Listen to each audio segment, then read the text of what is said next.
been the one to party until the end.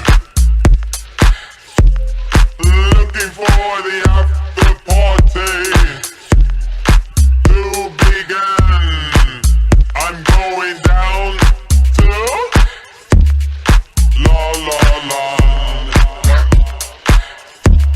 I hope to see you soon in La La Land.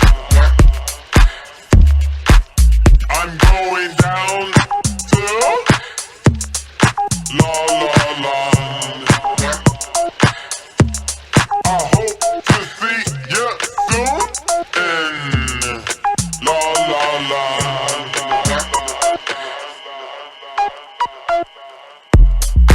Now I need to go. Who's gonna give me a ride to the after show? I hope that I have enough change so I can make my brain rearrange. I'm going down to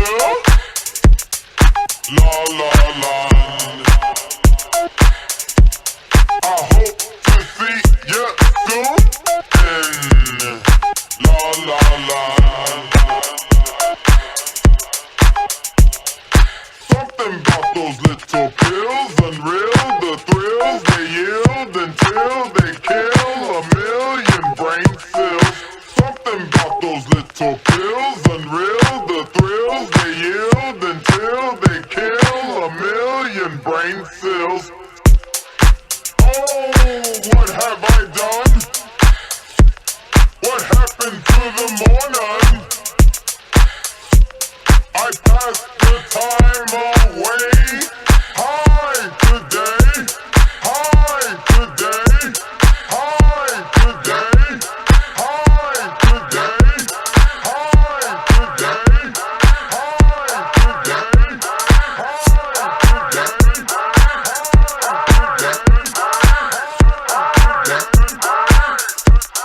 yeah.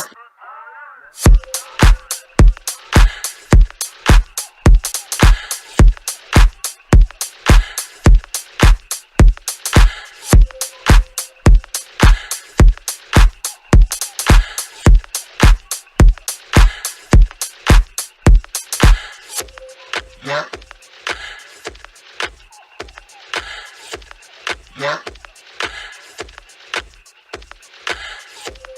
Yeah. Yeah.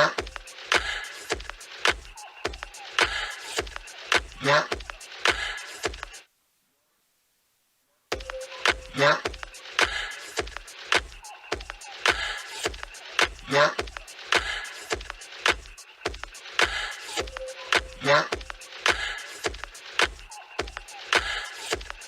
Yeah.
A message from wildlife biologist Jeff Corwin for American Humane. Every year, 30,000 elephants are killed by poachers. 8 million tons of plastic is dumped into the ocean, and 18 million acres of forest disappear. And with them, many of the remarkable animals that share our planet. These animals need our help. Their very survival depends on our ability to protect them. Zoos and aquariums are on the front lines of wildlife conservation and inspire environmental stewardship amongst the millions of families that visit every year. And know that zoos and aquariums that have earned the Humane Certified Seal of Approval from American Humane will not give up until every species has a fighting chance for survival. Find out more and help protect and preserve the amazing creatures that share our world. Brought to you by American Humane. Hey, this is Ariana Grande. What's up, everybody? I'm Bonzi. This is Calvin Harris. This is Camila Cabello. Hey, I'm Dua Lipa. Hey guys, I'm Halsey. Hey, what's up? It's Lau. Hey everyone. This is Salada. It's Selena. This is Shawn Mendes. Hey, it's Taylor Swift. This is Zed. This is K-Joy. This is Vincent R. What's up, guys? Twitch and Scratch. You're listening to DaBooth312 on WIIT 88.9 FM in Chicago. And this is Fresh. I'm Tiffany. I have some tips for you on how to quit smoking like I did. First, I did some reading about it. I found a lot of great advice on how to quit smoking and picked out the ways I thought would work best for me. I started by setting a quit date. Then I threw out my ashtrays, lighters, and matches. I did other things too, like exercising more, and it worked. But I'd still get cravings, especially on long car rides. To help me with that, I put a picture of my mother in my car. She died of lung cancer from smoking cigarettes when I was only 16. Now I have a 16-year-old daughter. That picture of my mother reminds me that I don't want to miss all the things my daughter is going to do in her life, including turning 17. You can quit. For free help, call 1-800-QUIT-NOW. A message from the U.S. Department of Health and Human Services and CDC. Reaching the World Entertainment presents The Booth. Check us out every Sunday on WIIT 88.9 FM in Chicago, 2 p.m. to 5 p.m. Central Standard Time. Download that free app, tune in, and get the best sounds of the underground with The Booth. What's up, Chicago? Welcome to The Booth.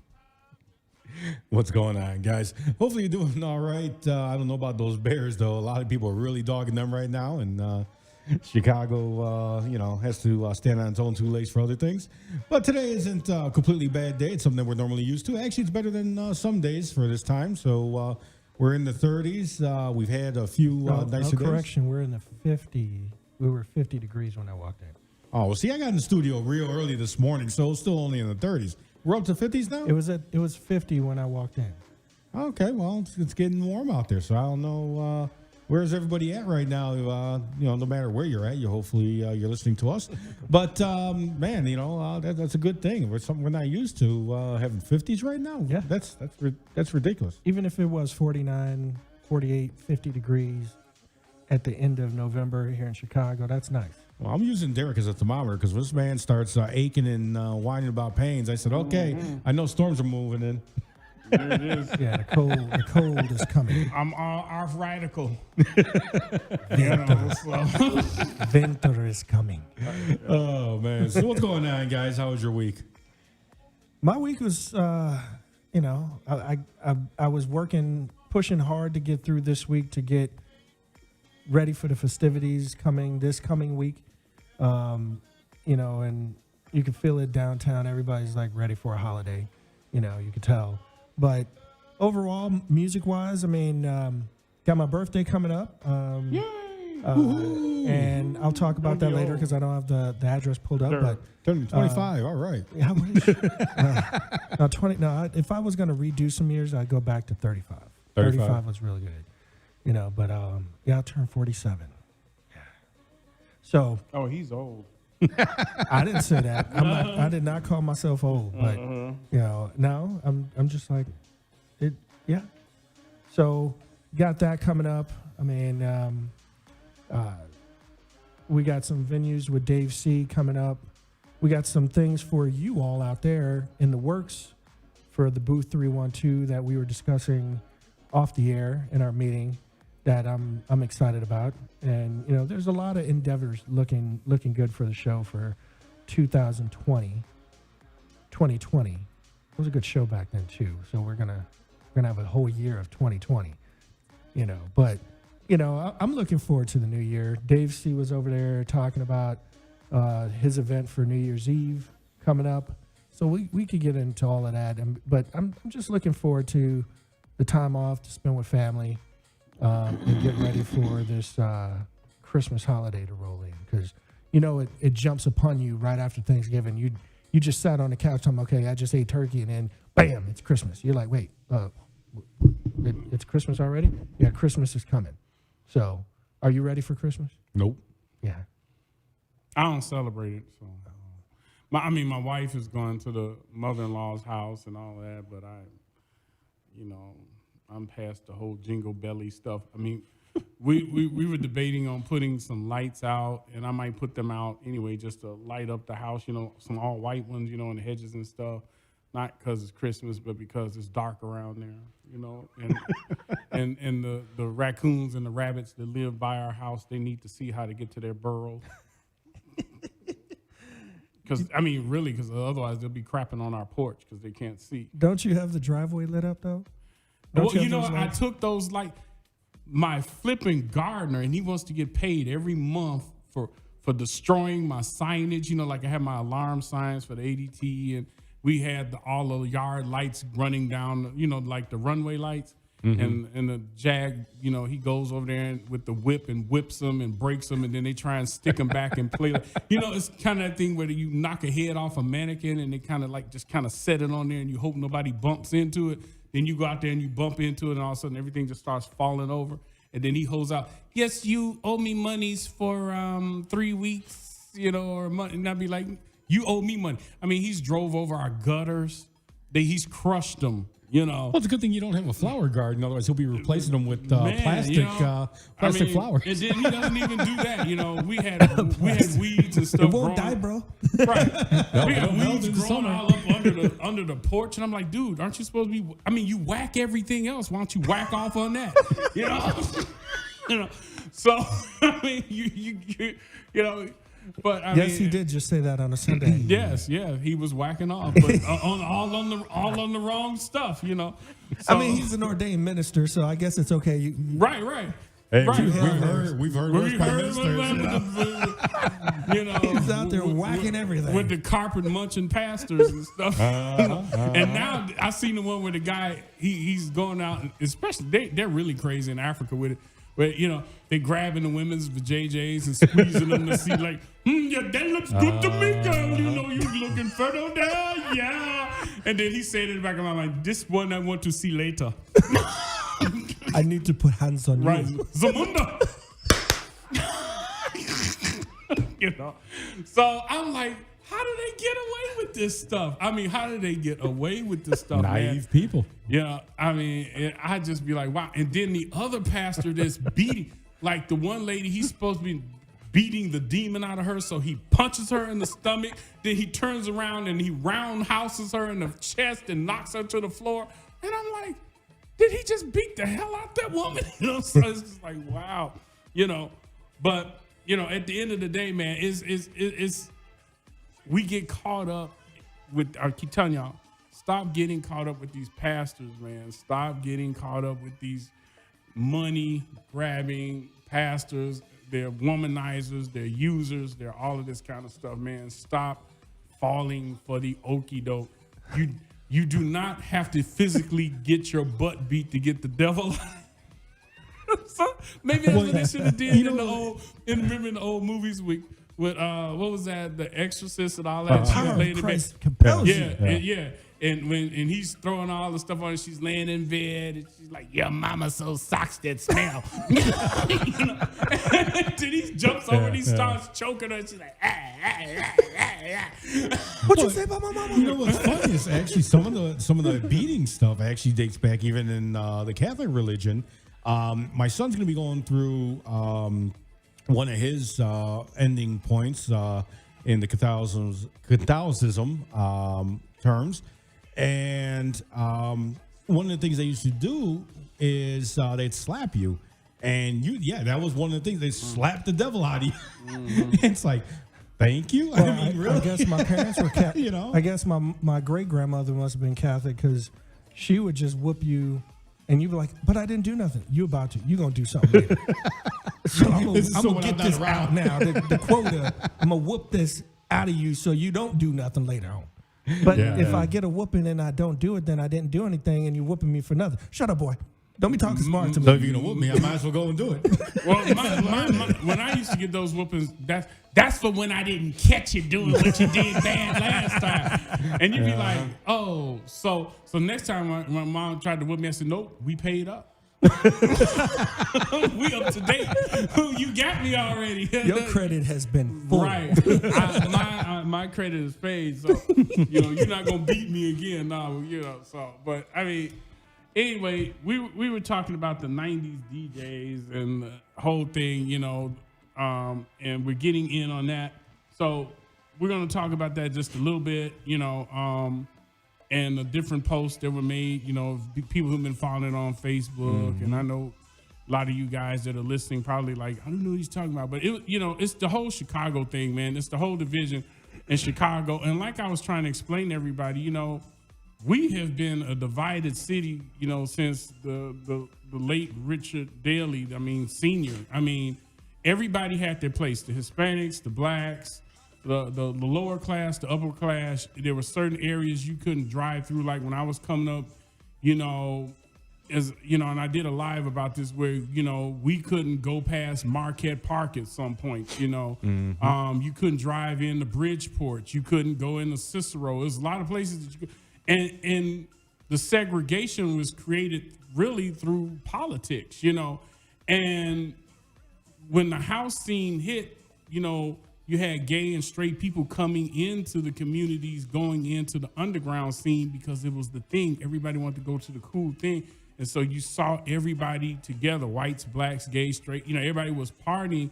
But meanwhile, those that didn't have those opportunities and advantages, they stayed and they had to create parties and events in their own community, and it became the norm. And South Side did their thing, West Side did their thing, East Side did their thing, and Latinos did their things, whites did their things, blacks did their thing, and every blue moon, people would drift over the borders to see how the other half lived, if you will. But I'm glad that we're working towards trying to unify the whole house community. No one man owns house. And hopefully we can get past our prejudice in the musics that are being played and all of this kind of stuff. So, hopefully we can get that where, and it's not just one-sided. It's all around. There's prejudice in all colors and all factions. And hopefully we can get past that, and we'll talk more about that a little bit because we only got one more minute left on this before we get back into music. All right, guys, don't forget, we got our guest coming in. He's no punk. We have the punk out, man. Yeah, that's right. Cutting Crew. Oh, no, he's not Cutting Crew, right? No, he's not. Super Mix 6. There you go. Sorry about that. With Super Mix 6, Pablo Punk out. He's going to be coming in. He's going to throw it out for you guys. He needs to stop working on his mixes and get his butt in the studio. Pablo, we're looking for you. Get in here soon. All right, guys, stick around right here for more to come on DaBooth312, broadcast from WIT 88.9 FM in Chicago and DaBoothRadio.com.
Cause I need it, cause I want it.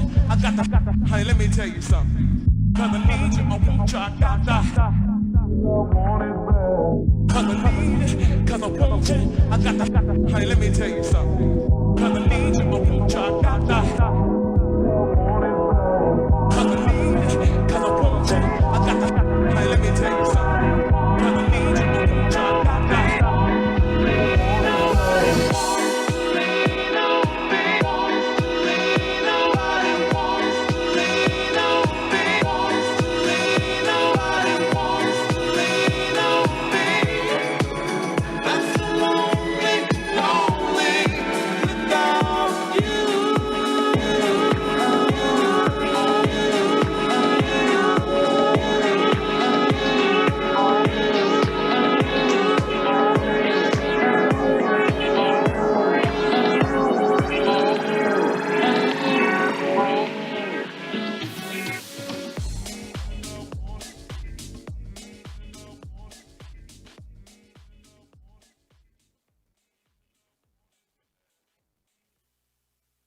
Hey, this is Ariana Grande. What's up, everybody? I'm Bozzy. This is Calvin Harris. This is Camila Cabello. Hey, I'm Dua Lipa. Hey guys, I'm Halsey. Hey, what's up? It's Loud. Hey everyone. This is Salada. It's Selena. This is Shawn Mendes. Hey, it's Taylor Swift. This is Zed. This is K-Joy. This is Vincent R. What's up, guys? Twitch and Scratch. You're listening to DaBooth312 on WIIT 88.9 FM in Chicago. And this is fresh. Hey, welcome back, guys. You're listening to you're listening to DaBooth312. Hey, I got to get more energy in me. I'm telling you, we're all trying here. We're trying to shoot up the fuel to get going, keep us going. Gotta have the coffee. Hey, you know what? I'm tired of drinking that, man. I'm just gonna take a hard line of coffee. I'm telling you. Hey, you know when you're busy, when you're busy, you got a lot going on. You got to keep going somehow. And our man right here is next to us, Pablo Punkout Gonzalez. Definitely knows about being busy because this man is all over the place, doing a lot of stuff. I know Pablo. I've been seeing all your stuff. So much stuff going on. Let's get to know Pablo Punkout. Yeah, I definitely want to know about the name. Punkout Gonzalez in the studio. Pablo, first of all, thanks for coming in, man. Thanks for inviting me. Very excited to be here. So let's start from the beginning, okay? So I started Let's mixing. go back, way back. 1982. I started, I got my name because, if you're an old school DJ back then, thanks to the Hot Mix 5, you got to have your name, your beginning name has to match like your first name, your last name traditionally, right? So, and back in 82, I was into the punk music, like Blondie and all that stuff. But that's how I got my punk out name, and I just kept it, Let me see. So anyway, 1982, I'm 12, 13 years old. Got into it. I didn't have turntables, but I did have my mom's phonographs. So I took her. She had two of them, one on the first floor, one in the basement. So I would take them. And, well, of course, there's no pitch, right? So I had a bunch of 45s using these two phonographs. I got lucky and got a private gig. Made $20 when I was 13 DJing at a house party. Woo! I thought it was like, whoa, this is awesome, Right? Yeah. And then I kept going from there. By the time I was 14, I was able to get. You guys might remember the Realistic brand turntables, or you could get them at Radio Shack. Finally I have pitch. Yep. So I had to learn that concept. How to control the speed on music. By the time I was 15, I was fortunate enough to be featured on WBMX. I was a regular guest DJ on the Hot Mix 5 Saturday Night Live dance show.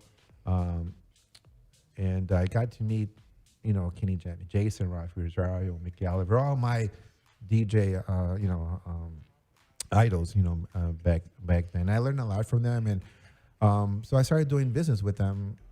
By 15, I threw my own events on the north side of Chicago. I was fortunate. By the time I was 16, I think Kenny and the Hot Mix 5, they left BMX from what I remember, and they were on GCI. So I got to be featured on GCI, and then on the FM, and also on the mother station, 1490 AM. So they had like a separate Hot Mix 5, a separate Hot Mix team on the AM station. It was guys like me, Andy Moy from Gramophone Records, as well.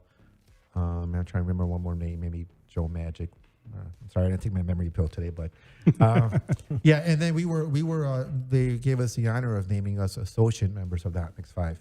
So for back then for a 16-year-old kid, I was like, well, it's still a big deal. I mean, they're world's famous DJ team. House music, right, was born like 85, 86. 1986, I produced a house track. I was informed that I'm one of the first Latin house producers, along with others. I had no idea. The name of the song was called "I Want You," and it was on the Sound Pack label. Other songs on there was Liz Torres. She made a mega hit on that label, along with Jesse Jones. So now I'm 16, 17. I was, I guess at that time it was awesome to be a DJ because not everyone was a DJ like now. It was really rare. It was like a rock star type effect, and it was. I mean, it was great. I was busy. I was a busy teenager. Instead of working at a McDonald's or something, trying to make some money as a teenager, I was doing these events young, and I got to meet a lot of people in the business. I got introduced really young, at a young age, about the business, record pools and DJ battles and all that kind of stuff. I also, I introduced Milwaukee, Wisconsin to house music. So I think back in '86, I took Julian Jumpin' Perez and a couple other of my friends. We went out there and introduced Milwaukee to house music, and it was amazing. They never heard they never heard the sound because they were into more like a breakdance kind of music, hip hop, Egypt type. And when they heard house music, they were just blown away because and unlike today, there was no all this media stuff that we have now online that didn't exist. It was all word of mouth, or you actually had to help the artist promote the music. And as DJs, that's what we do. We help the artist promote the music. If a song makes us feel a certain way, and we connect to it, we play it. There's songs today that I've been playing for over 30 years. I just can't get over it. I don't know what it is. I'm like hypnotized. I got to play it. So yeah, that's part of my history. I only had one residency as a club DJ because I was doing my own things. As I got older, I'm like 19, 20 now. I kind of steered away from the house music scene, because as a promoter, I was not only bringing in house music artists, helping them perform. Helping them being advertised, and they would perform for me. I was also bringing acts in from New York, freestyle artists like Cynthia, TK and stuff, that kind of sound. So when I got older, I'm in college, so I just got into this synth pop alternative sound, and boom, that was my connection, and I swear, guys, I just can't get over that sound. I love it. It's been a part of me. Then my name kind of fit in somehow with that kind of music versus like the house music and freestyle. So yeah, I played at a club called Alcatraz, which is was at 112 North Green Street back in the late 80s, early 90s. And we helped pioneer that new sound to a different audience. It was kind of like the Medusas, but like in central Chicago, Also, I got to, besides BMX and GCI, I want to give a shout out to all my friends that I've met at WCYC. I still represent them, Kenny J. Smith took me down here.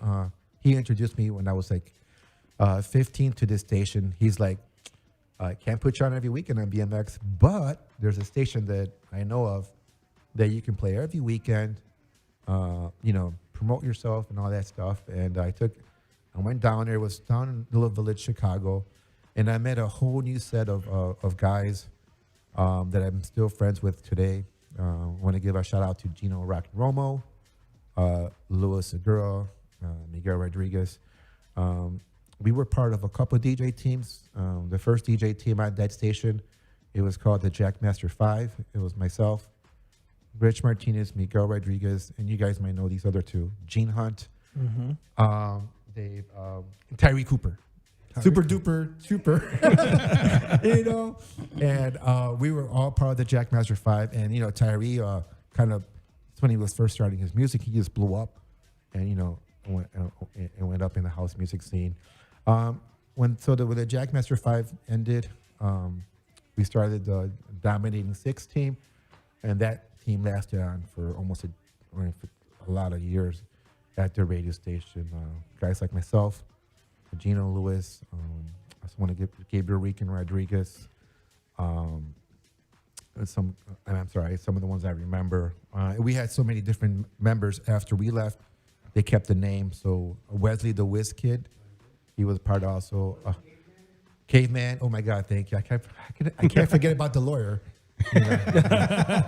Caveman, Wesley, and so many other great DJs that came through that station. WCYC kind of helped a lot of young people feature themselves, play, and they were very open to that letting a young person they gave them the opportunity to play, to mix.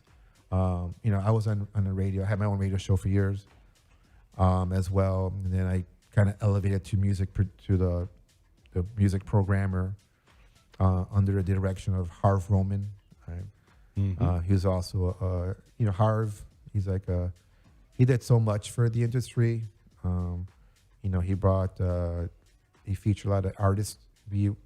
See, back then, from what I remember, you didn't hear all this music on Top 40 radio. So stations like us, besides the hot mix shows, were the stations that were playing the other stuff that people couldn't hear anywhere else. Right. So we were very, I think, a very big part of that. Just that blow up of all different kinds of music. Right. So by 85, 86, 87, all different kinds of music was being developed, and so shout out to Harv Roman. And I after Alcatraz, I retired. I had an early retirement. I'm like 21, 22 years old. Instead of just continuing my club career, I retired. Became a family man for a very long time. That took priority. And then in the last couple of years, I just came back. I mean, I didn't plan it. I did the private wedding thing. It was very lucrative in that for about a decade. I did that on the side. Then also stopped doing that as well because I couldn't find no one to help me, load all those speakers anymore. Come on, dude. A lot of work. Yeah. Right? Come on, dude. I'll give you $100. I need help. And whatever. So after a while, I just couldn't find no one. I was able to bribe my oldest son for a while, but after that, he got tired of that. He wanted to go do his own thing. What are you doing today now? Well, now it's been a couple of years, right? So I came back out of nowhere. I didn't plan to come back. I want to thank Charlie Chaz D for bringing me back. He asked me to play for him. It was his birthday party. I'm like, I don't really play no more, but sure, okay. And it was a couple years back in December, and since then, it hasn't stopped. And it was amazing for me to see that I left that type of music from the 90s, and it's still played today, loved and appreciated. And I think even we're older now. I mean, I can speak for, I'm in my 50s, and the people now, their kids are all grown up, right?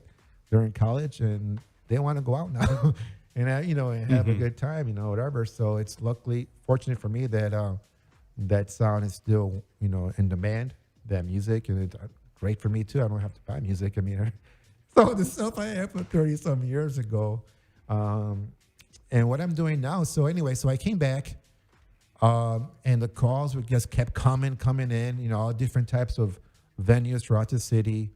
So I let me try doing an event again. I haven't done it in decades, and what I learned is so much different promoting this day and age. And back then we were passing out flyers, putting up posters on the street corners, and all that. Playing, we would have advertisement on BMX or whatever. Now it's all like, it's like simple but not. With the media, with the help of Facebook and other type of platforms like that. So I had to learn that end of the business, and did a couple of events, and I don't do them all the time because it is very time consuming and takes a lot of energy. And I don't have that energy no more at my age, but I'll do a couple a year, and one of the ones that I'm doing is called the White Elephant DJ Expo. I started this last year with the help of others, and the White Elephant. When I worked at a company before, the manager there, her name was Bonnie. She's a great woman. Anyway, we would have White Elephant events at work, right? Everyone brings a cheesy gift. You know how that works, and exchange them. So last year, how it happened was that I saw someone online. I want to give her credit to. Her name was Diana Valencia. She was doing like a White Elephant gift exchange, at a venue, and then somebody came up. One of my DJ friends said, "Oh, it'd be cool if we could do something like that for DJs." And I'm like, well, and right there on Facebook it happened, all in a matter of seconds. Like, well, let's do it. And from there on, we just we exchanged some ideas. He unfortunately kind of dropped out of it. He just said, "Okay, it's yours. You take it." So I did. I took it as my own, and flew with it. And what it is about is it's more like a DJ unity gathering for us DJs to get together, at least a couple of times a year as we can, because we're busy, we're over the place. Some of us are, that's what we do for a living. Others are, performing here, performing there. So if we can get together a couple of times a year, I personally would like to see old friends of mine that's been in the business forever, and meeting new people like you guys. I just met you, and I'm looking forward to working with you guys on this event. So that's what it is a day that we can get together at night and just celebrate each other. I have respect for every DJ out there. This is a tough business. The competition is so much different than back then, I mean, it's so easy now. I mean, I saw a video of a little girl. She was like 6 years old. And man, she was throwing down, She was on those, those players. It was like, just think, it was great to see how much the DJ business has evolved since when I started. I mean, if I'm going from, I went from 45s on phonographs to now. I still have a hard time with Serato and other stuff. I just can't get into it. I mean, I could do it, but I'm too much of an old school DJ. I gotta move my fingers. Right now when I play, I prefer playing on CDJs, just to have that vinyl. I'm stuck. I can't. I just can't push buttons all day. Well, we'll be keeping our eyes on your fingers while you're spinning. So we'll see how much moving and grooving you do. And what do we expect to hear from you today? Well, I'm gonna play what I known for, a couple of late 80s, early 90s synth pop type music. And that's my sound that I help promote. Along with my DJ partner Luis Segura, even Jesse De La Pena. Back in that era, he was part of the alternative dance movement here in Chicago. So guys like that, that's that's what I'm recognized for, and that's me. I mean, yeah, I love new music. The production of new music is excellent. You don't really have to play with all those buttons. I mean, it's recorded almost perfectly. Back then, 12 inches, you had to play with some of the volumes and the bass because they were all recorded. It is now, right? Yeah. It was different. What I miss from vinyl and today is when you were a vinyl DJ, you actually were performing live. You edited live. People got to see you live. Edit the songs. You break down. You do your tricks, whatever. Versus now, you do a lot more production work at home before you play, right? You get your song and you edit the song, and you play and it sounds great, but no one gets to see it. They'll hear it, but they don't get to see it. Yeah. Like you're on vinyl, Well, Pablo, how can people find out more about you and get to know what you're doing? I don't have a website or like that, but I do have a Facebook page. It's Pablo Punkout Gonzalez. And I'll post events there also, but I try not to go too crazy on that, my personal page. I try, because some of my buddies told me, I don't want to, I don't go out all the time, and so what I did was create another page, right? I have an 80s, 90s page, WCOIC styles, so I'll put all the events on that page.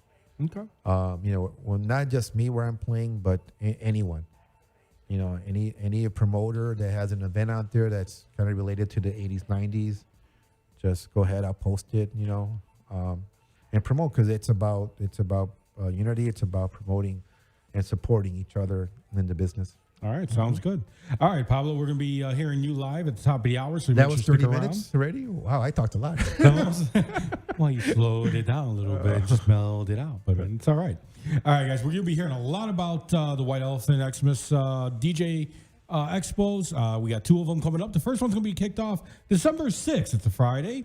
It's the White Elephant Xmas DJ Vinyl Expo. It's going to be at Sugar Skull. That's December 6th at 9743 Franklin Avenue in Franklin Park, Illinois.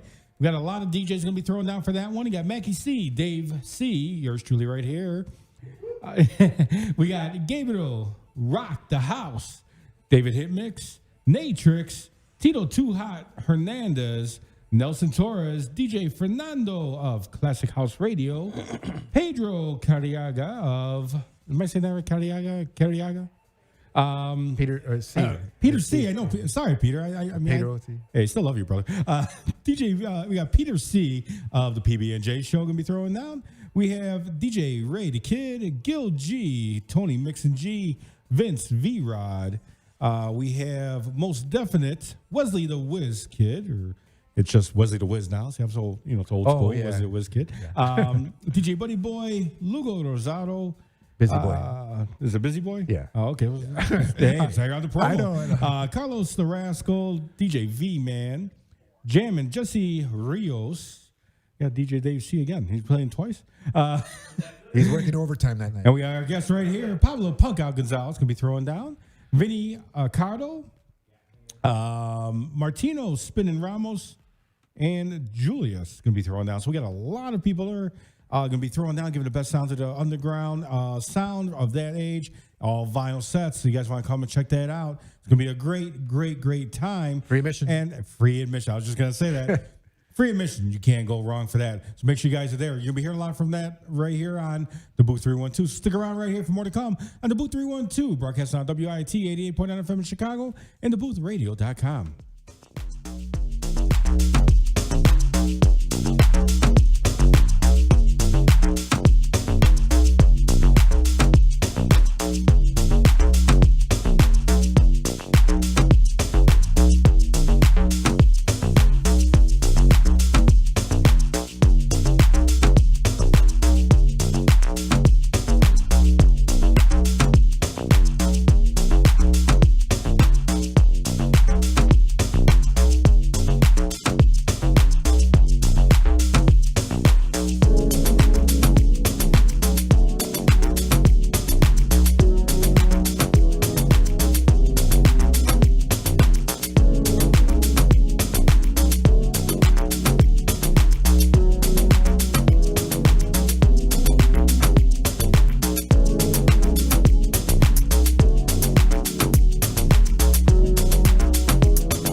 On the battlefield, there's a saying America's military men and women live by.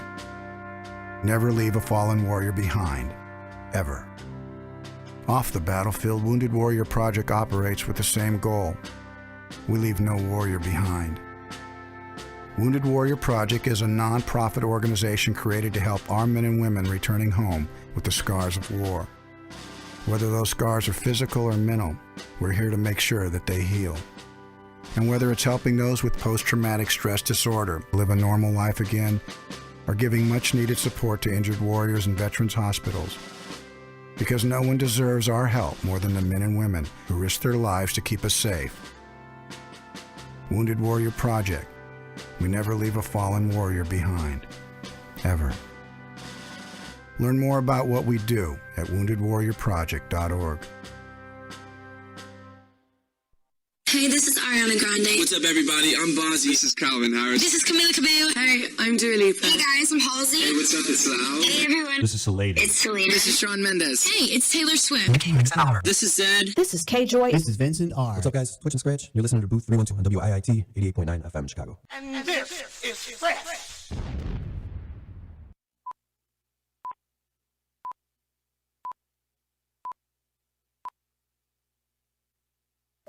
As a mother, you don't want to have to worry about this bill is coming, but then she needs this chemo. That's a decision you shouldn't have to make. At St. Jude, a family never sees a bill at all, not one bill. It's like the world has been lifted off of your shoulders. The treatment doesn't get any better than what you receive at St. Jude. It saved my life. It saved my daughter's life. It saved our family.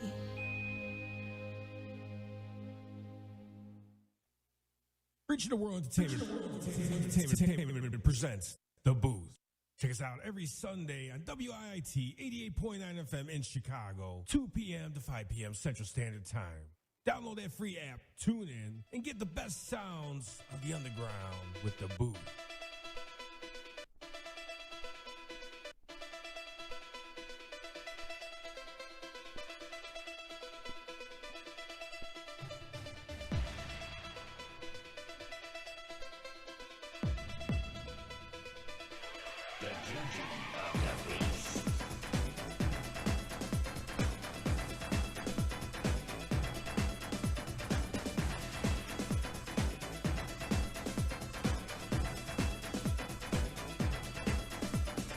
Now give me a beat.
There's another world that is waiting for us.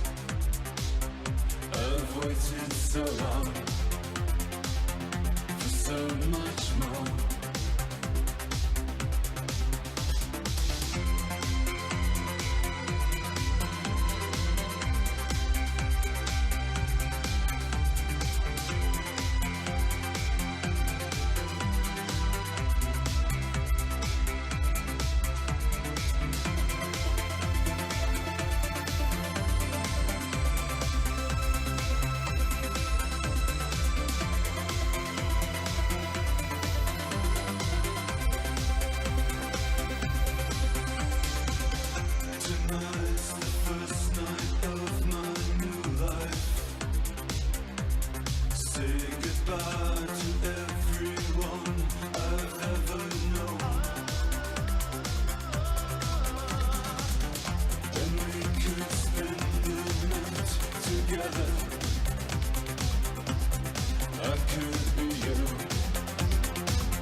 Someone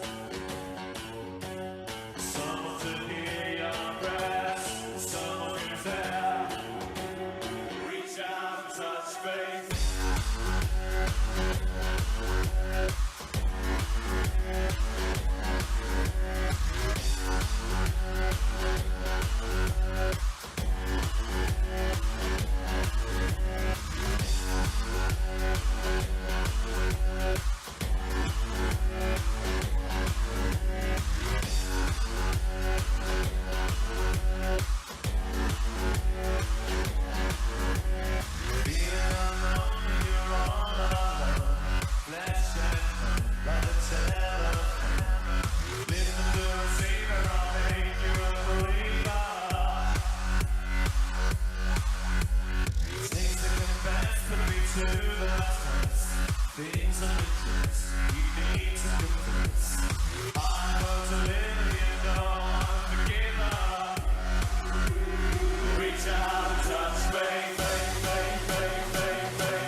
Horizon.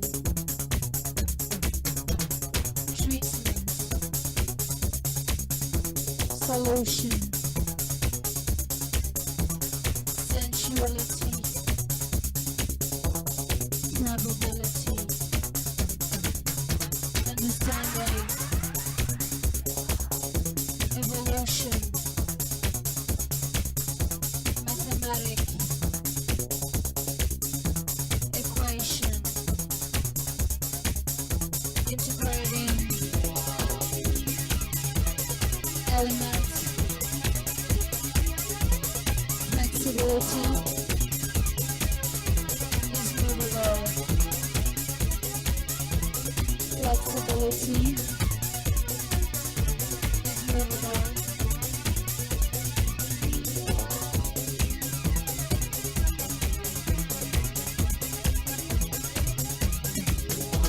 Communicate. Program. Community. Degree.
let's rest.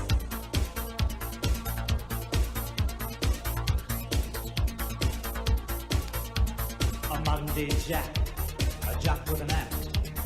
Hey, Lolita, touch me, squeeze me, ooh. Ah.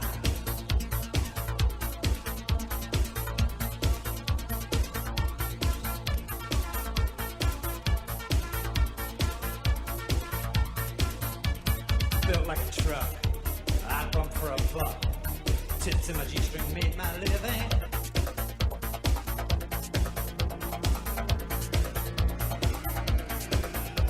In hot cop drag, in Leatherman stag, dressed to tease 'em, stripped to sleaze 'em.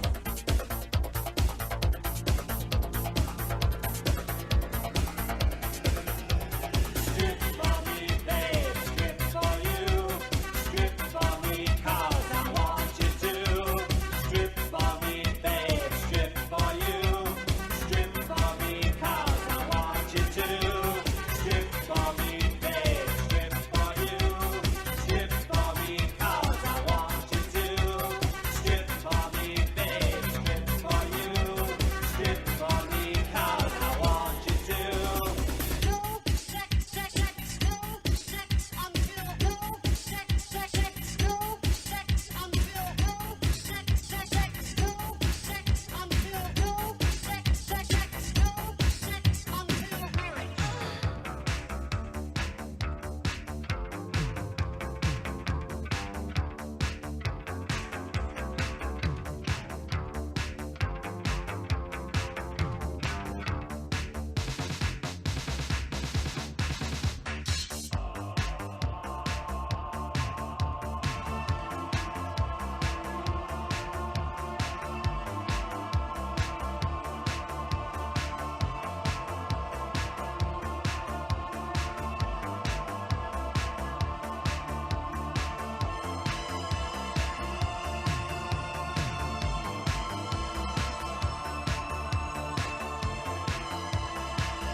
Hey, this is Ariana Grande. What's up, everybody? I'm Bonzi. This is Calvin Harris. This is Camila Cabello. Hey, I'm Dua Lipa. Hey guys, I'm Halsey. Hey, what's up? It's Loud. Hey everyone. This is Salada. It's Selena. This is Shawn Mendes. Hey, it's Taylor Swift. This is Zed. This is K-Joy. This is Vincent R. What's up, guys? Twitch and Scratch. You're listening to Booth 312 on WIIT 88.9 FM Chicago. And this is Fresh. What up? We're back. How are you?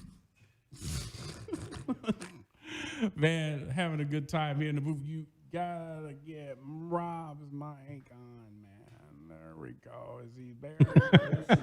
There you go. We got Rupert back. Up, Me, camera? Okay. Hold on, y'all. Stay with us. Yeah, we're gonna have you exercise and stand up, sit down, turn around. There. A little more. There. Oh, she came. All right, so let's get that going. All right, man. So we just got out the mix, man. Awesome mix, brother. You want to come over and bring you over here. Bring you over here. All right. All right. You think the old man has to talk? Yeah. Well, that's what happens when we get in the 50s. Oh, yeah. Right. And I think it's getting worse for a lot of us now because we stare at screens so much. You know, if cell phones, I think, are making a lot of people blind. Yeah. But moving forward, bro, you played a few classics that I remember when I was, hooked into the old BMX age, and stuff like that. Because, I mean, we played a lot of those cuts. And that's one of the things I wanted to bring up earlier, but I wanted you to get everything out. I mean, because we were talking about the whole segregation thing. I realized, and I did a live earlier where I talked about how the BMX era, the Hot Mix 5 influenced a nation of a lot of DJs, but then, dealing with the Southsiders in house music, they seemed after a period of time to really just fade away from that whole commercial style of house music that everybody listened to on BMX and B96 and stuff like that, and really stayed to the thing of the whole underground Frankie, Ronnie, thing, and they kind of shunned to the degree the whole Hot Mix 5 era, which was ironic that they did that in a way that you were influenced by these guys. You were influenced by Farley. I was influenced by Farley. Farley taught me how to put my first record on beat. I learned blending, listening to Kenny Jason, and really getting tight with them and things like that. And then it seemed like the Latin community kind of embraced the whole BMX era and the Hot Mix 5 era, and our side just kind of let it go, and they were like, well, because it was the whole thing where you don't scratch in house music, and what's this freestyle thing, and so I mean, how do you feel about that? I first of all, we're in Chicago, so 99.9 people that we grew up with love house music. And yeah, I was too young to go to the warehouse and all that stuff, but I would hear stories about the music, how different it was from what you were here on the radio. Cuts like "Let No Man." I mean, I can't remember the name of the songs, but there was "Let No Man Put Us Under," right? Stuff that it was so different, and I listened to it, and I enjoyed the stuff. But I think I don't know if there was we embraced Latinos, and speaking as Latino myself. I embraced all kinds of music, whether it was freestyle, house, alternative. I just love good music, no matter where it comes from or what kind of music. If it's good, I'm gonna play it. But yeah, I know what you're talking about. That 85, 86 things seem to like you were either going this one direction or you stayed like in another direction. Then, from what I remember. So many different kinds of dance music was created. So like the stuff I play, you normally wouldn't hear on BMX or GCI. You might hear it only at a club, So I developed my own kind of style, like other DJs did. We kind of geared away a little bit from the commercial stuff that we hear on the radio, whether BMX or B96. I got you, and I was just scratching my head because I know they have a lot of events in Pilsen and those areas out there, little village areas, and I talked to some of the creators over there, and they said, hey, they reached out and said, hey, is there a way we can network and work together? So, I'm bringing those guys and incorporating them into, my 2020 festival because, just to show love and to show that, we all came from the same house. It was just, I don't understand our community, man, how you can love and embrace somebody, because that community made the Hot Mix 5 huge. Yeah. And then for them to just all of a sudden just break off like a snap, because people are like, oh, we don't like commercial music. Then it was like, oh, we don't like imports. You know, we don't want imports. I love you know? imports. And then, you know, and I mean imports as in the late, I mean just imported music. Yeah. And then it was the whole thing, you know, where everybody said, oh man, we're gonna go underground. Yeah. And then when all the stuff hit with the, you know, the burning of records and everybody protesting the whole gay movement and the music, and it died, and that's surfaced a lot of 90 DJs because a lot of the 80s guys kind of said, well, I'm gonna go just produce tracks, I'm gonna go over here, I'm leaving Chicago, I don't want to have nothing to do with it. And this fused into a huge argument that we're going through now, and I'm building this up for something because our listeners, you know, we're going to be bringing Marshall Jefferson on in a minute, you know, with some things that he and I are doing and stuff like that. But, you know, we get so many complaints from DJs saying nobody recognizes the 90s DJs and nobody, you know, gives them any respect, you know. Like, and now the 80s DJs came back and they just totally bypassed us in the 90s. Do you feel like that? Well, I'm a product of the 80s. And, you know, I know a couple of DJs that were hot in the 90s. And I get along. I never saw that divide between 80s and 90s DJs. I never experienced it. But as far as house music here in Chicago, it's, you know, to some people, house music means, you know, tracks like by Chippy or something. And by another group of people, it means stuff that I grew up with listening to my house when I was a kid. You know, so that argument, it's another argument about house music. And, you know, to me, house music, the term house music, the first house music song that I heard was Chippy, Time to Jack. To me, that was house music, you know, electronic, you know, influenced by, of course, disco. Which is another debate, right. which was the very first house track. And, you know, and I think Chip did a great job of establishing a real timeline that was fairly accurate when he broke it down. And he did admit his song was the first one, you know, to kind of use that term, you know. But on the flip side, you know, there's still a debate of, you know, Larry Heard, you know, that really created the Chicago 4/4, you know. And then some people say, nah. And then there was another debate. Well, no, Jesse was the first one. And me and Marshall, as close friends as we are, we were fussing about it last night on the phone. But, you know, how I was, and I saw it from his perspective and he saw it from mine, and how we viewed, you know, what Jesse did or whatever. And Marshall's thing was whether Jesse intended it or not, you know, for him to be a house artist or for that to be the first house song, it still sparked. It was still the match that lit the grill. And that's how everybody's saying, well, if it wasn't for Jesse, then it wouldn't be this or that, you know, and it wouldn't be a Track Records if it wasn't for Jesse. Yeah. So, you know, so anyway. Right. Jesse Saunders, Chippy, Marshall Jefferson, all those great, you know, producers. I mean, they're all part of it. It's all, I mean, Farley, when he did his track, it went nuts. Remember, was this his name being sampled? Right? And so, I mean, you would see, I remember going to Rainbow and be thousands of people just Farley. You know, something to do. It was something to do. I think everyone was a part of it.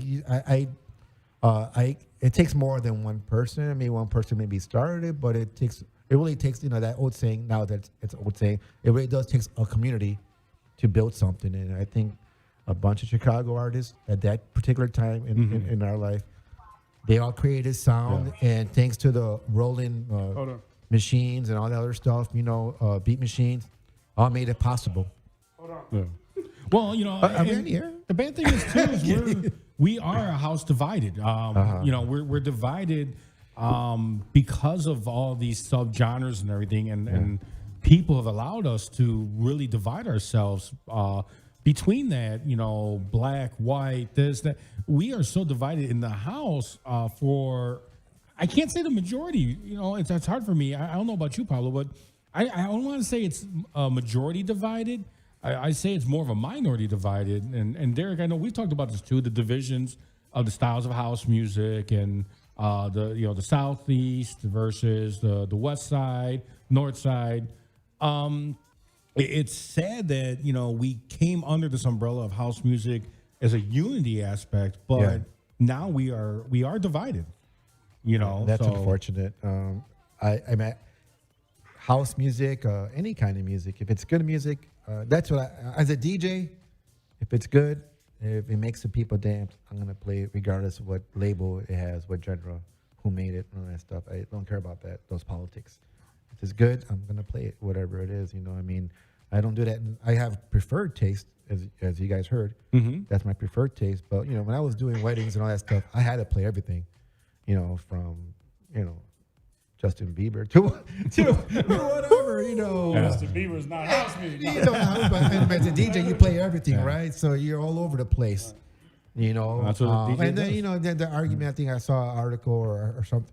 The European DJs were trying to get the credit for house music, or someone gave them the credit. David Guetta. Right? Yeah, David Guetta. Let's just put it real. David Guetta. Yeah, we talking about David Guetta. And so I mean, all that too, being old school, and I was there. I was there when it was first starting. I mean, I would remember going to Kenny's house and, hey, you're looking, I'm working on this track, and when the Hot Mix 5 label started, and I seen it all, I experienced it. It was created here in Chicago by numerous types of artists. I mean, Ralph Rosario, for the Latin community was huge, man, because that identified the Latin part of it to house music. We were that like, hey, we're part of this too. This sound, thanks to artists like Ralphie, And yeah, you're right. Ralphie geared off, I think, in the '90s. He became global, worldwide recognized producer. I mean, props to him. Well, talking about a worldwide recognized producer, we have him on the phone right now. Derek, why don't you introduce our worldwide friend? Okay, our worldwide friend and my buddy here, Marshall Jefferson. We got him on the phone, and Marshall, I don't know if you heard some of the stuff we've been talking about already. We're just talking about the Hot Mix 5 and how it influenced a lot of DJs and the 80s and 90s, Latino DJs like, Ralph Rosario, Mario Diaz, stuff like that. So, and now we were also talking about the segregation and the divide between, the old style versus the new style, the 80s DJs, beefing with the 90s DJs allegedly, or the 90s DJs are upset with the 80s DJs. So go ahead, brother. Go ahead, talk. Well, first of all, I don't really see the separation between blacks and Hispanics. I mean, we live together. Even if it was separated along racial lines in Chicago, we always hook up together. Mm-hmm. So I don't really see a divide there. I mean, Hispanics are our brothers and stuff, and that's what a lot of people don't understand. Exactly. When why black people are so upset about Trump trying to get rid of Mexicans. Mm-hmm. It's because like I said, blacks and Hispanics are like brothers, and we're like thick, and we're thick. Mm-hmm. So I don't really think there's a divide there. I've always gotten along with them. Mm-hmm. Okay. Really gotten along with all the other races and stuff. All right. Well, I've had Hispanics, DJs and promoters reach out, to say, hey, they felt it was kind of divide, and they want to, embrace what we do, and vice versa. And we went out and went to different picnics, in the areas, and went to different events and had a good time, and were able to play, a lot of different varieties of music. I know we're working towards this thing now of trying to squash, because the conversation, of course, came up with, who started the first house record and when was house first mentioned, and, the whole Chippy thing, the whole Jesse thing. Well, we're going to solve that, brother, April the 18th. April the 18th. Tell them again. April the 18th. We're going to solve that. Yeah. April the 18th, what we're gonna do, man, is we're gonna have a video. It's gonna be a video discussion, documentation. Thank you, of everything, you know, from the beginning, and we're gonna come to a conclusion on that day and sign a declaration saying that that is what is going to be final. And we don't want any other DJs feeling like they're being slighted, because already I've been seeing on Facebook 90s DJs talking about, we're not being recognized. They ain't bringing us to the table. They didn't mention us on the list. How come? I'm mad. So, you know, so If they were there in the 90s, they weren't there in the beginning, were they? yeah, there you go. There you go. I mean, I mean, Move Your Body came out in '86. I mean, you know, I did a couple of records in '85, but I wasn't there for the beginning, so I took myself out. There you go. Now, if you weren't before me, how are you going to be in it? There you go. And what we're trying to get everybody to understand is we're looking for the footprint people, the people that started making the mold and setting the standard for where we are today, those people, and even trying to squash some beefs and disagreements with them. So this is going to be a thing where everybody, and it's not open to the public, I'm sorry, but it will be on video, where we're going to hash the whole thing out, and hopefully we'll be leaving there with an understanding, and everybody's going to sign off on that, and we're gonna walk away, and that from that point will be law. That will be history. We're not going to go back and change it again, because at that point, everybody that had any involvement with creating that footprint, you know, or that mold, would have come to an agreement as to who started what, who did what club was this, what club was that, who. You know, we're going to answer all of those questions, and we're going to have some historians there and people that spent their lives documenting what has been happening. You know, people like Benji Espinoza, for one. You know, he's going to be there. The plan is to establish a timeline and follow the timeline. Exactly. So we do the first one. A lot of people from that first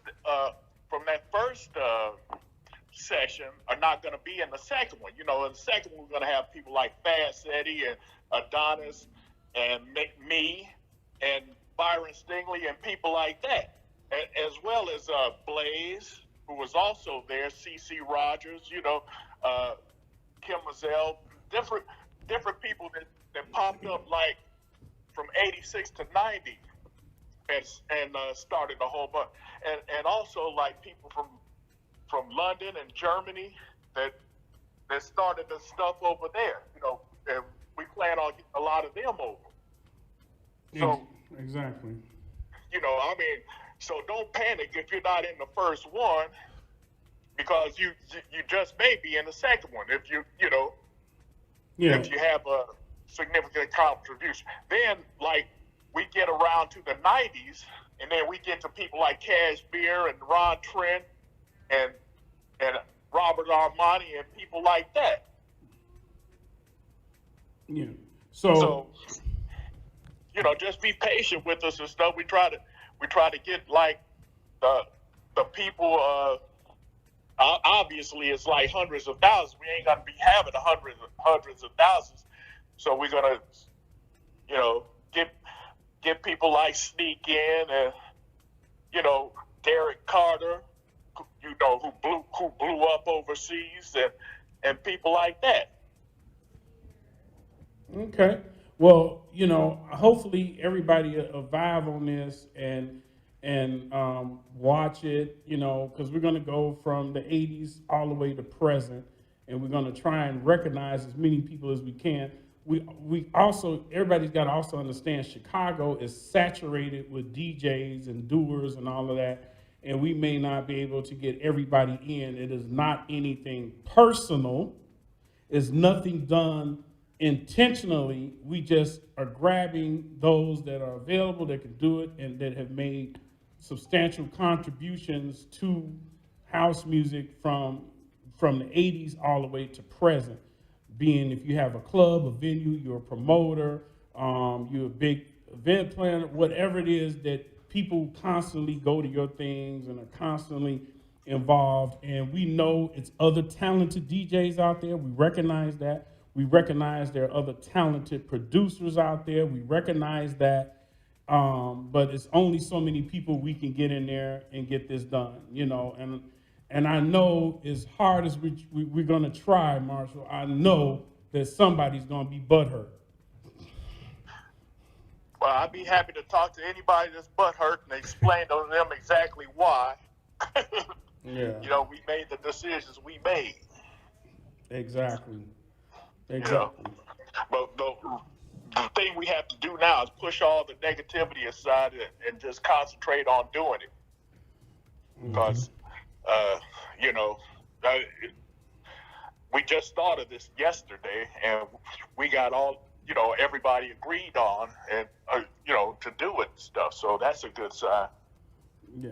So, yeah.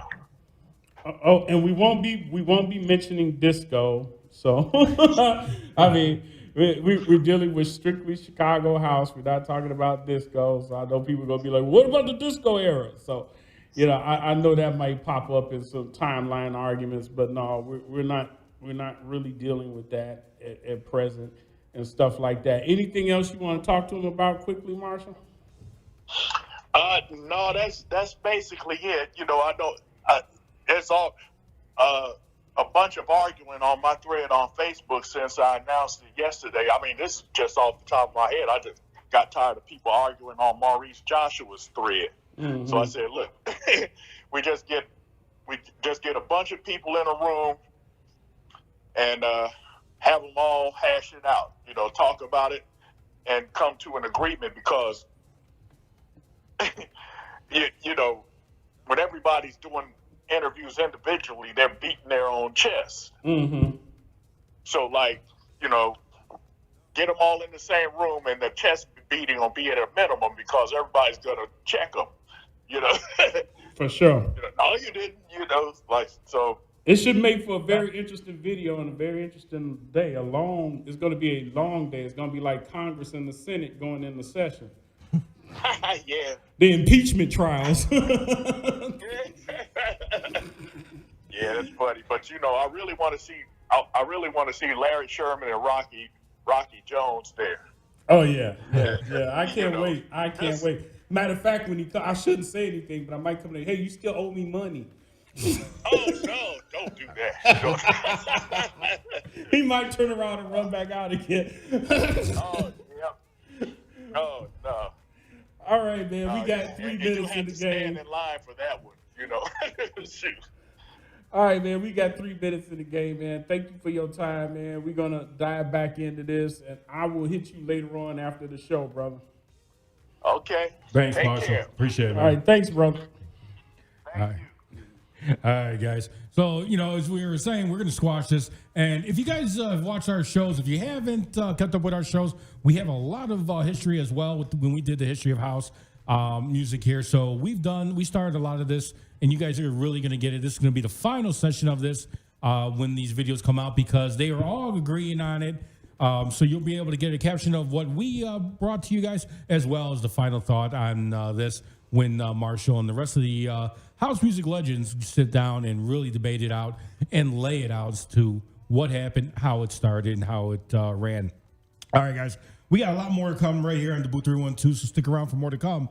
Don't forget, Friday, December 6th, that's the first event. December 6th, you got the White Elephant Xmas DJ Vinyl Expo. This is going to be all vinyl set. So for all you guys that are nostalgics, that love their vinyl sound, this is the best place to be. It's going to be held at Sugar Skull, Friday, December 6th, 9743 Franklin Avenue in Franklin Park. You got plenty of DJs, as a couple of the DJs that are right here present, with Pablo Punkout Gonzalez and DJ Dave C present in the studio. We'll be throwing down for you guys. And all of us here with DaBooth312 are going to be hosting this event and be there. We'll talk about maybe some giveaways. We'll see what we're going to do for you guys. But you guys got to be there for you to get it. So make sure you guys show up Friday, December 6th. Keep looking out for that. We got more to come right here. We're going to be getting a surprise mix by the Smoking DJ. Right here. Derek Smoking Jones and the Booth 312. WIT 88.9 FM in Chicago and the Booth 312. I gotta pay. boothradio.com.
Hey man, what's up with all the bags? Oh, nothing. Just picked up a bunch of clothes and food to send to the relief effort overseas. You know all that stuff is going to cost more to ship, and if it gets there, probably won't even be used. At least I'm trying to do something. It's good that you want to help, but there's an easier way. If you donate cash, the professionals will be able to purchase exactly what they need. You know, I never looked at it that way. It's plain and simple.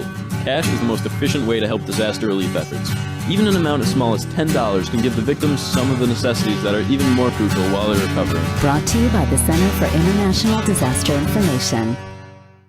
Hey, this is Ariana Grande. What's up, everybody? I'm Bonzi. This is Calvin Harris. This is Camila Cabello. Hey, I'm Dua Lipa. Hey guys, I'm Halsey. Hey, what's up? It's Lau. Hey everyone. This is Salade. It's Selena. This is Shawn Mendes. Hey, it's Taylor Swift. This is Zed. This is K-Joy. This is Vincent R. What's up, guys? Twitch and Scratch. You're listening to Booth 312 on WIIT 88.9 FM Chicago. And this is fresh.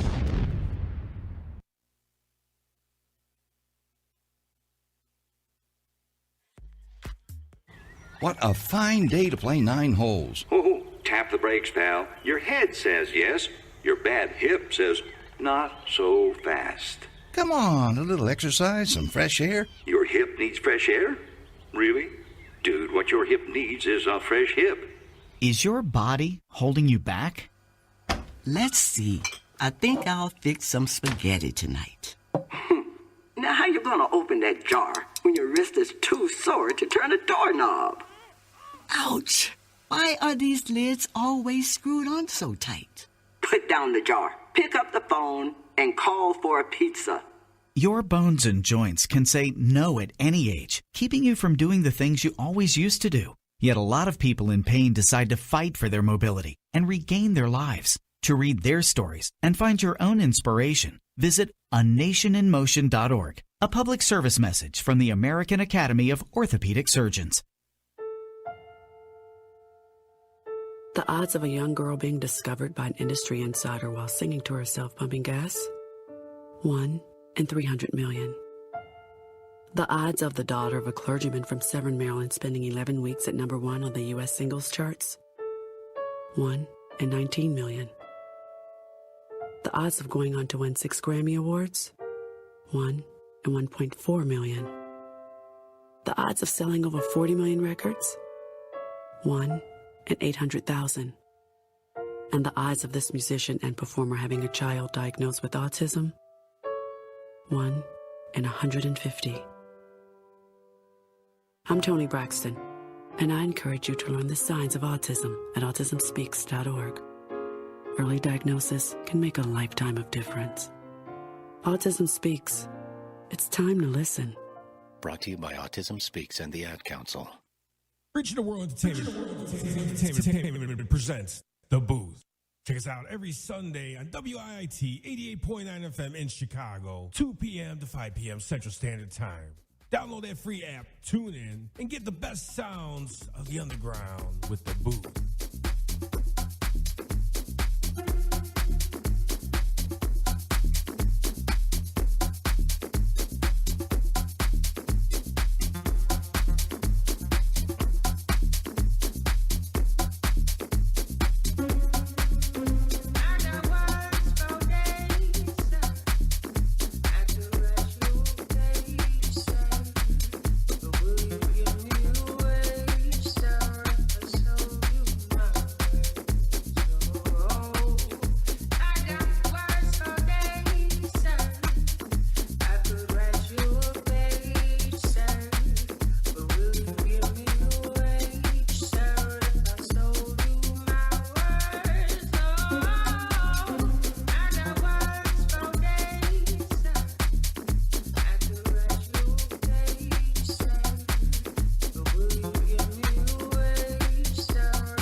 that dope ass sound you will never forget. All night long, keep this feeling strong. Keep beats rocking to the break of dawn.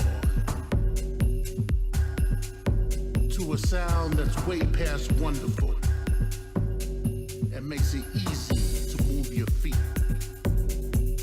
This one here goes out to you.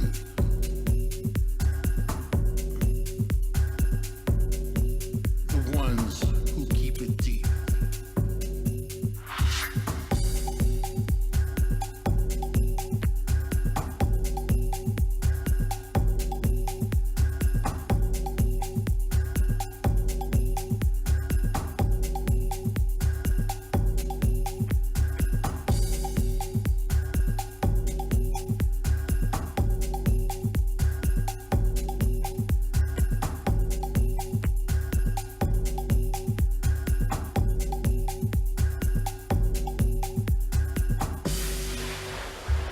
In house music, deep is pure, funky. A rhythm that makes you feel a certain kind of way. Makes you move a certain kind of way. Makes you create a certain kind of way. A thought and expression. A high note at the end of a riff. They say what you sow is what you reap. But you reap jewels and treasures when the feeling is deep.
Hey, this is Ariana Grande. What's up, everybody? I'm Bonzi. This is Calvin Harris. This is Camila Cabello. Hey, I'm Dua Lipa. Hey guys, I'm Halsey. Hey, what's up? It's Loud. Hey everyone. This is Salada. It's Selena. This is Shawn Mendes. Hey, it's Taylor Swift. This is Zed. This is K-Joy. This is Vincent R. What's up, guys? Twitch and Scratch. You're listening to Booth 312 on WIIT 88.9 FM in Chicago. And this is Fresh. Yeah, I'm back. First, okay. What's going on, guys? Welcome back to the Book 312. Good stuff, man. Good stuff. Taking us back, huh? All right, man. So you didn't want to spin it all today. Now look, you were really grooving. You were really into it, man. Crickets. Yeah, I guess I was. I mean, I was struggling trying to hear. Maybe I'm really thinking I'm getting older, you know, because I'm finding myself turning up the TV a little more now and all this kind of stuff, man. So I'm like, oh my God, I'm gonna have to be the DJ hearing aid. That's what I'm gonna have to start getting that going. You know, and I tell a lot of guys, man, and make sure, you know, you got to get insurance on your ears if that's how you make your living. When I started recording and engineering and everything, that was one of you had to have insurance on your ears because that was your livelihood if something happened to your ears. I mean, we were just talking about what happened, you know, to Lil Lewis when they blew out his eardrum at a concert. You know what I'm saying? Goofing off the promoter. So, you know, it's very important that we do this and keep our ears checked. So I got to go in and probably get checked. It just could be a wax buildup. Wax. Yeah, it could be. So you got to invest in Q-tips. Right. Well, no, Q-tips are the worst thing you can stick in your ear. Because they actually, from what I found out, they said the cotton and the Q-tips actually get left in your ear. The wax builds up around it and builds up a ball in there. And you have what they call the earwax turd. Earwax turd. Yeah, or it looks like a little coffee bean, yeah. So you know, you're saying that everyone needs to insure, you know, their parts. You think Ron Jeremy insured his? I'm sure he did. If he didn't, he'd be a fool. Yes, a lot of those. Big investment. Yeah, they got to cover those. Yeah,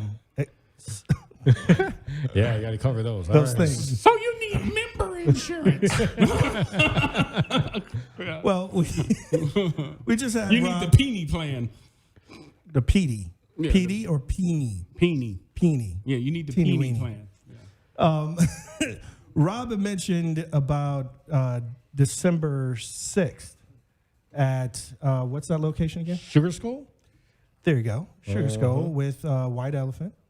And the next day, if you're, Next week. Well, I'm saying the next day after that event. Oh, see? We put Stay out of it, Dave. Well, it's okay. We put commercials on this program too. But if you are in the Pilsen area and you want to celebrate, come and celebrate. If your birthday is in December, you're Sagittarius, and you want to celebrate Sagittarius Day, December 7th is the day to be at. Now I'm gonna try to pronounce this correctly. La Maquina. If I'm saying that incorrectly, I'm sorry. But it's located at 1820 South Ashland Avenue in Chicago, Illinois. We will be jamming Sagittarius Day, my life day, but anybody whose birthday's in the Sagittarius realm can come and celebrate with me, and some of the guys here should be there. I said should. I didn't say will, but I said should, because they're going to be partying the night before, so some folks just be like, I'm partied out. I get that. You know, those old timers can't keep up anymore. Old folks. Yeah, but, you know, but at the same time, if you have the energy, come out Saturday from 9 p.m. to 2 a.m. No cover at La Mexicana. Mexicana? Yeah, say it again. La Mexicana? Yeah, there you go. My words are a little stuck today, but it's... That address, again, is at 1820 South Ashland. No cover. Get there early. Yeah, doesn't mean don't get dressed, no cover. It means you don't have to pay to come in, okay? You better put some clothes on. It's going to be cold outside. I know I'm going to be wearing some clothes. So, you know. Pasties don't count. It depends on what country. But, I mean, Chicago has always had tons and tons of stuff to do. And, you know, even though it's getting cold, we take it indoors. If it's hot outside, we're outside with the festivals like Music Alliance Festival, the Chosen Few, the Chicago House Music Festival, on and on and on. It just keeps on going. And each year you find new festivals, new events. You know, Queens of House do their thing. What's the name of Maurice's Titans on Picnic again? I don't know if they're still doing it. It's the Ghetto DJs Picnic, and I think they renamed it, didn't they? And yeah, the Greatest Enterprise. And Rex Racer has his. Miss Wynell's Attic Picnic. You know, so got Rex Racer has his DJs of the DJs of the not a DJs. Well, actually, they still have the DJs at the Craft Picnic, but then the second sect of them is on the Level DJs. On the Level DJs. There you go. So I think they happen back to back. First the DJs of the Craft, then on the Level. Yeah. So you got tons of stuff coming up in the summer. I know we're just getting into winter, and I'm trying to get through it already. That's why I'm already talking about summer events. I'm tired already. Well, you named them. I'm tired. You know, trying to support them. Yeah. Well, and then we still got all the Pilsen Fest and exactly things Taco Tamale Fest. Right. Yeah. The Fiesta del Sol. Yeah, Fiesta del Sol. I mean, there's just so many. I don't know if that's going to keep going on with all those, pretty much I'm going to call them riots. I mean, it's getting pretty bad with the gang fights and everything for Fiesta del Sol. And it wasn't it's getting even worse and worse. It wasn't even really? in it. Yeah, there was a fight outside on Ashland. And they're carrying into it. They shut the music down. I was just leaving with my daughter at the time, and they shut down everything. And it was, it was a really nice event. And they got carnival rides for the kids, tons of food out there. I mean, man. And that was the problem. It was too much cotton candy, and they had the sugar rush. And they all were eating the candies and the snacks and the churros. And they're like, oh, I'm going to beat somebody's ass today. There you go. So. I mean, but, and the sad thing was they shut down the music, and it wasn't even inside the event. It was outside. But, they associated with the event as always. Exactly. Even if it had if it happened a block down, it would still be the event's fault. Well, if you let the current guy in the White House tell you this, Chicago is the worst place to be. Afghanistan streets are safer than ours. And I'm like, then he should go and move and live there. Yeah, there you go. Because I've been to Afghanistan, and the streets in Chicago are a heck of a lot safer than Afghanistan. So, meanwhile, back at the ranch. Back at the ranch. Hey, Pablo, tell me, so we got two White Elephant events, two different locations, one north side, one south side. Are you planning on throwing another one, putting it out west or something? What I would like to do in the future is have them in each part of the city if I can, because I think the concept is what every neighborhood. Oh no, okay. Each part of like you mentioned, one on the west side. Even though this one's in Franklin Park, it's not really north side Chicago. I would kind of want to get closer to the city and stuff. I think the concept of it is what's important. That's what I'm trying to maintain and grow. Is have all of us as a DJ community get together and just have a good time. There you go. Let's see if we could do it. Now we get all the old schoolers start accepting a little bit of the new music. Maybe we can all party together. That's another story. And I personally want to thank Dave C. And the Cutting Crew for helping me this year with the event, and as well as Adam Rock. He's also helping me. So, I can't do this by myself. And I want to thank you guys for also going to be participating this year. Thank you. As well. It means a lot. So I'm really looking forward to it. Thank you. Oh, so, definitely. Well, it's all about is the unity, as we were talking about off the air.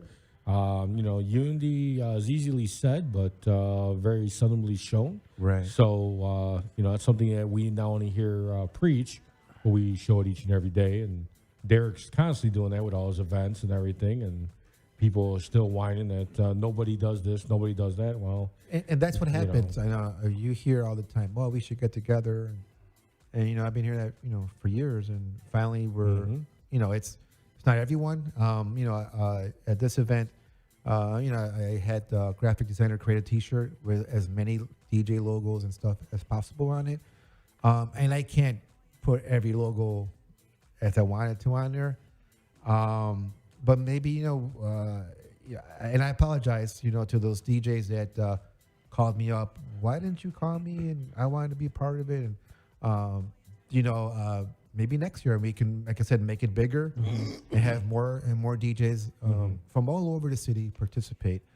And I want to thank all the DJs that are participating this year for their time, because everyone's busy. For being there. And I really appreciate it that you guys are coming out. Everyone, thank you to everybody. Yeah, we got two great events going on. Again, let's let them know where. Go ahead and talk about the Northside event. Yeah, December 6th is Sugar Skulls in Franklin Park. And this is the difference between the two events. Last year I had 50 DJs at one spot in Cicero, Illinois, at it was a new club at that time. It was called Time After Time. But we only got like 7 minutes each to spin, because there were so many guys. But we had a blast, because we had some pretty cool rules that everyone, respected. I mean, dude, it was fun because you as a DJ had no idea what we were gonna play. Basically, we were giving you the 12-inch. Okay, this is next. This is next. So you really had to be very creative. So that was fun. This year we're doing a little differently. We're going to cater more to the crowd. Because I recall last year people were just watching, not really dancing, but just watching. And this time, we're gonna cater more to the crowd and have hopefully people dancing and stuff and enjoying the music. The difference as well is this December 6th event, it's vinyl. So a lot of those DJs that are playing have a lot of experience in vinyl. And a lot of those DJs that never had an opportunity to see someone play vinyl or want to see the difference or hear the difference, I should say, come on down. You'll see the difference because it's truly live where you're editing live and it's nothing pre-recorded. You're not spending, hours and hours at a studio, making this 4-minute, 3-minute edit to a song. It's live, and that's what's going to be the unique about it. Now, on the south side of the city, at Xavier's Club, that's going to happen December 13th. The difference there, it's going to be digital.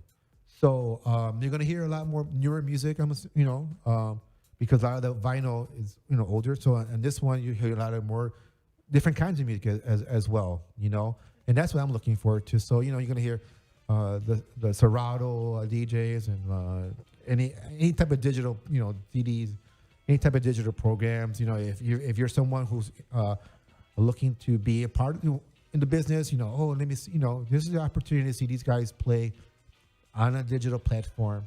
And if you're able to make it to both, you'll get to hear and see the difference between vinyl and digital. To me, as long as the people enjoy the music, I don't, whatever, right? Exactly. Whether it's an 8-track or whatever, as long as the music's good, that's fine. But that's another debate between vinyl and the digital era. But I appreciate them both. I'm lucky enough to be able to play in each platform. Well, we're definitely excited to be a part of it, and you'll definitely be seeing us all playing over there at Xavier's Nightclub. That's what I'm looking forward to. Yeah, you were jamming, dude. At the house. I like that your set. Right? Really thank you. I was talking to Rob for I was listening. I'm always listening. Yeah. So example that we're gonna have so many types of music, variety of styles. The 13th more than the 6th. So if you can't come out, it's a free event. 9 a.m. to they say 3 a.m., but I think they shut the doors at 2:45 or something. No, he usually stays till 3. He will take it to 3. Even better, We have history there. Okay, even better then, so it should work out. So, and then the white elephant, people ask me what, I try to, the spin on it that we're doing differently is that as DJs we're gonna exchange gifts. Whether last year we exchanged vinyl to each other. This year we'll do the same, or any kind of DJ-related type of item. For example, me and Dave are going to swap T-shirts. Okay. Now I'll have his production of the Cutting Crew. I'll have one of mine of the Dominating Six, and so on. Any type of the ones that we'll be wearing that evening. So it'll be fun to see. Oh yeah. Okay, awesome. You know what? I'm still thinking about that cap that you showed me. That's a cool cap. You know, Because I was gonna say, are you pulling the shirt off your back and fluffing like old school? wow. Okay. Awesome. Look at that. What happens at the white elephant stays at the white elephant, right? And then, okay. I'm sure after a couple hours of drinking, everyone's going to see the white elephant too. Yeah, they'll be seeing white elephants. A couple of buckets of Modelo, and yeah, there it goes. All right, Derek, you got anything else for him? No, I don't. Oh, well, I course you guess do. I can't. What was it? I'm so tired. No, my wife and I, actually, we were talked into and actually begged into doing this.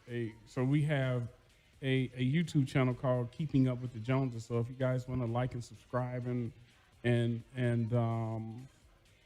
help us out with that, this is her venture pushing off, and I'm there. So, and if you guys can support the channel, that would be nice. Keeping Up with the Joneses. Okay. And and is that possible to keep up with you? You got talk so much going on, but dude. So we talk about so many things. Mostly relationship gear stuff. About marriage and life and all of that good stuff. Every now and then we get into other topics and other subjects, but it's a new channel, and we're actually surprised how many people have been commenting and hitting us up in the emails, because we didn't think, we were like, nobody's going to pay attention to this, But surprise, yeah. So it's happening. Well, let me ask you this: is there drama in it?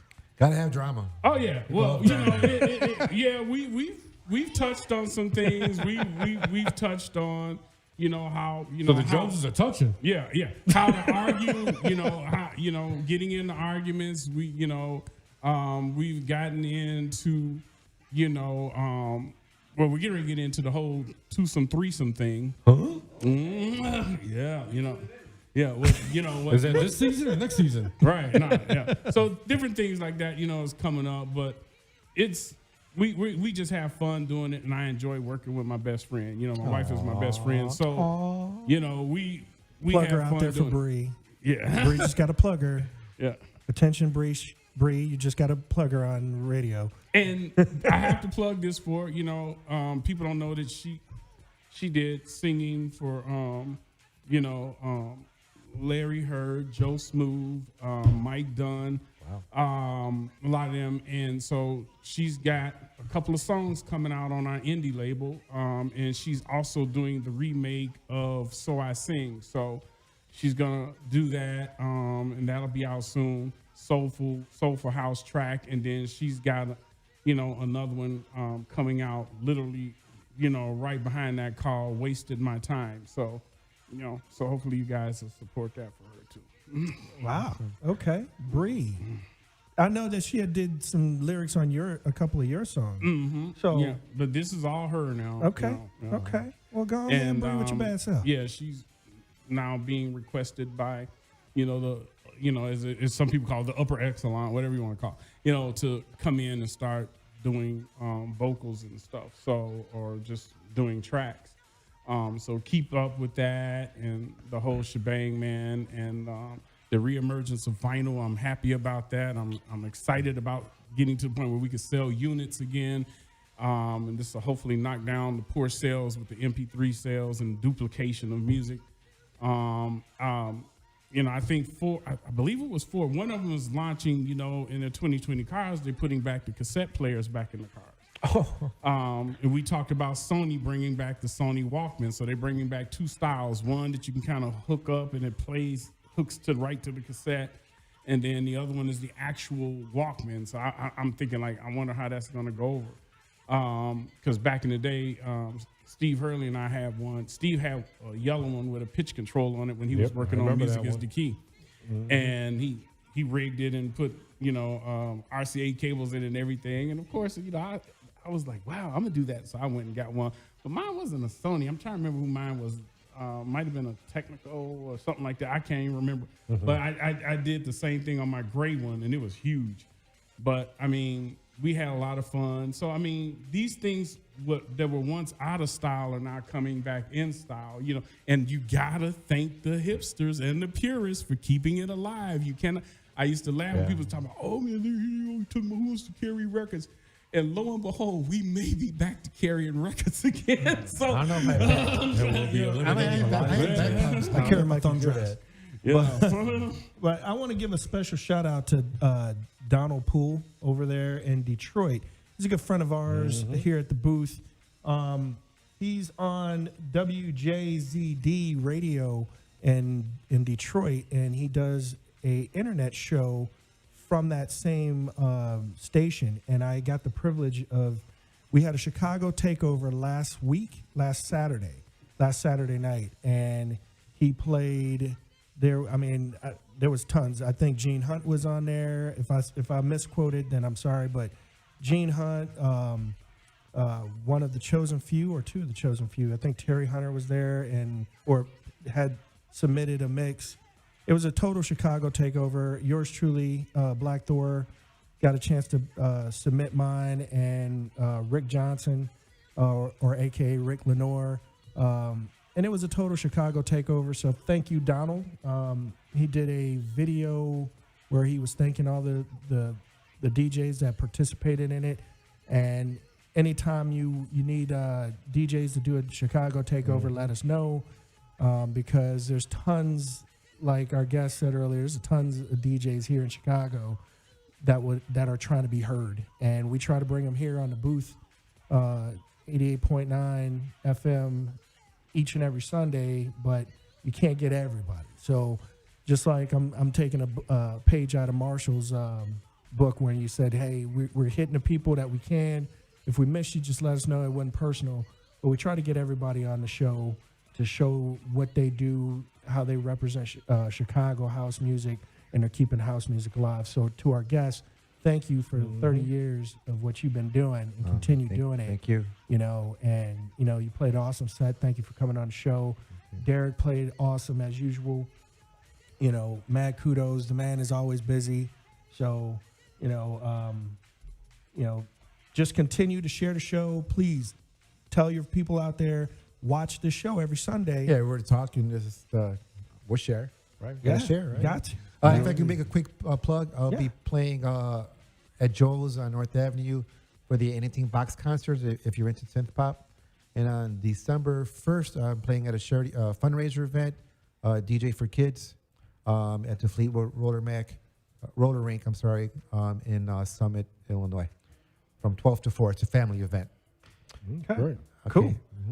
All right. That is our show. All right, guys. Till next week, make sure you guys are following and supporting, because we support you. We try to bring you guys the best sounds of the underground right here on the Booth 312, broadcasting from WIT 88.9 FM in Chicago and DaBoothRadio.com. Have a happy Thanksgiving, everybody out there. Be safe.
It's hard to keep track of all the health information that comes your way, but you still want to make the right decisions. Here's an easy one. Get tested for hepatitis C. It's a leading cause of liver cancer and often has no symptoms. People born from 1945 to 1965 are 5 times more likely to have hepatitis C. The good news is that now it can be cured. Talk with your doctor about getting a blood test for hepatitis C. Know for sure. A message from the CDC. As a referee, I pay attention for a living. While I'm busy watching the game, I need your help keeping an eye on the stands. If you see something that doesn't look quite right, tell a law enforcement official. We all play an important role in protecting our communities, and you can help. If you see something suspicious, say something to local authorities. If you see something, say something is used with permission by the New York Metropolitan Transportation Authority.